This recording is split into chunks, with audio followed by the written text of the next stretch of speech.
Malcolm was born to parents of mixed heritages and placed in the hands of a beautiful white couple when he was only 3 months old. His adopted older brother, who's half Jamaican, welcomed him to his new home and they lived as one happy family. Today, 33 years later, Malcolm is on the quest to look for his birth parents. When our parents were trying to teach us how to speak, they would always say, "You're special, chosen, adopted," and that was like a saying for how they tell us when we were really small, like toddlers. And I couldn't say adopted at a young age, obviously, because it's not an easy word to say when you're saying hello. So I used to say special, chosen, dopgong.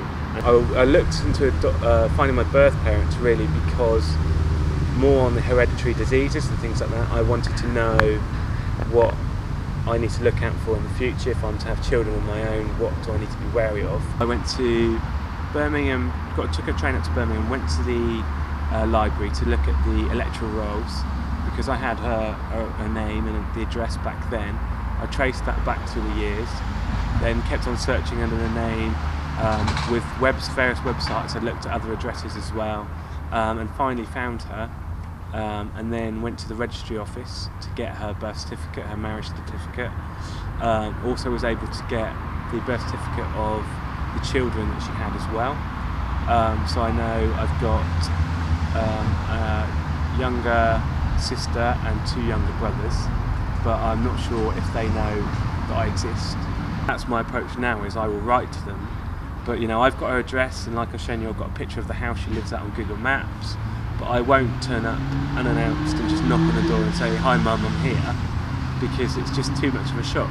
That the late 70s, it would have been quite odd to have a coloured baby or a half-caste baby, my brother being darker. So if they'd just gone down the street where they're shopping and they've got their kids in the pram and things like that, people would look at them and say, they're white, they're not, why is that? And I don't think the fact you're a different colour or a different religion should encroach on how people react to you. If they do react to you differently, then it's their loss. At the end of the day, as long as you're loved and you're well treated, that's the main thing that you want as a kid.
I went with my girlfriend and we were sat in a coffee shop outside, and we were looking around, and it's weird to think, your birth mother or birth father could be walking past you right at that moment when you're doing your people watching,